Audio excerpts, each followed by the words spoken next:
ৰাজনীতি কৰিবলৈ গ'লে এনেকৈ মাৰপিট হোৱাটো উচিত নহয়, ইমান উগ্ৰতাটো ভাল নহয়, আমি গৰিহণা দিছোঁ। কিন্তু ইয়াতকৈও বেছি দুৰ্ভাগ্যজনক কথাও হৈছে, আপোনালোকে সেইখিনিও চাব। বিজেপিৰ অফিচত কেতিয়াবা উলংগ মৃতদেহ পোৱা যায়, কেতিয়াবা কিবা কিবি হৈ যায়। সেই গতিকে আমাক যাতে কোনো সমালোচনা নকৰে, মই এইটোৱে অনুৰোধ কৰিম আপোনালোকৰ মাধ্যমেৰে। আৰু এনেকুৱা ঘটনা হোৱা উচিত নহয়, দুৰ্ভাগ্যজনক বুলি মই কৈছোঁ। আৰু যিসকলে এনেকুৱা বেয়া কাম কৰিছে তেওঁলোকে ভৱিষ্যতে কৰিব নালাগে।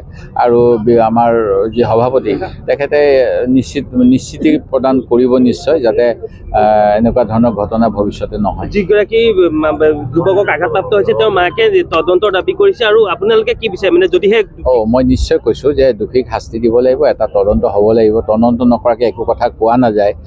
তেওঁ কিজানি তেওঁৰ বন্ধুৱে মাৰিলে, কিজানি তেওঁলোকৰ কি কথা, এইবিলাকতো মই ক'ব নোৱাৰোঁ। মই কালি কোকৰাঝাৰত আছিলোঁ, কিন্তু তদন্ত কৰি দোষীক শাস্তি দিব লাগে, সেইটো নিশ্চিতভাৱে মই দাবী কৰিম। আৰু আমাৰ কৰ্মীসকলকো ক'ম যে তেওঁলোকে যাতে এনেকুৱা গাৰ জোৰেৰে কোনো কাম কোনেও কৰিব চেষ্টা নকৰে। ডিজিপিয়ে এতিয়া কালি গোচৰ ৰুজু কৰিছে, মুখ্যমন্ত্ৰীয়ে ইতিমধ্যে দিছে কেইবাটাও। মই যিমান দূৰ মোৰ বিশ্বাস হয়, এইটো প্ৰথমতে এটা অসম চৰকাৰে কেন্দ্ৰীয় গৃহ বিভাগ আৰু এক্সটাৰ্নেল এফেয়াৰ্ছ মিনিষ্ট্ৰীলৈ দুখন পত্ৰ লিখিব লাগিছিল যে এনেকুৱা এটা আমি সন্দেহ কৰিছোঁ।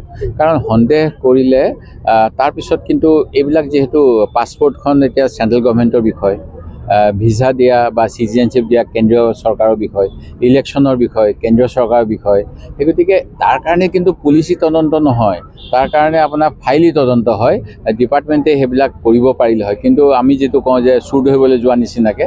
গতিকে অসম পুলিচে এতিয়া কি ভিত্তিত এই এৰেষ্ট ৱাৰেণ্ট লৈ পাকিস্তানলৈ যাব মই নাজানো, যিজন মানুহৰ বিৰুদ্ধে হৈছে। সেইটো কাম কৰিব পাৰিব ভাৰত চৰকাৰৰ মিনিষ্ট্ৰী অফ হোম এফেয়াৰ্ছে with the help of Interpol. আৰু সেইটোহে প্ৰথম কথা হ'ব লাগিছিল। এটা ষ্টেটমেণ্ট কমচে কম আমাৰ ডিজিপিৰ পৰা মই আশা কৰিছিলোঁ যে মই এনকুৱাৰী কৰি যিখিনি পাম সেইখিনি মই ভাৰত চৰকাৰৰ গৃহ মন্ত্ৰালয়ক জনাম, আৰু তেখেতসকলক অনুৰোধ কৰিম ভাৰত বিৰোধী চক্ৰৰ বিৰুদ্ধে ইণ্টাৰপলৰ সহায় লৈ হ'লেও জেৰাৰ ব্যৱস্থা কৰক।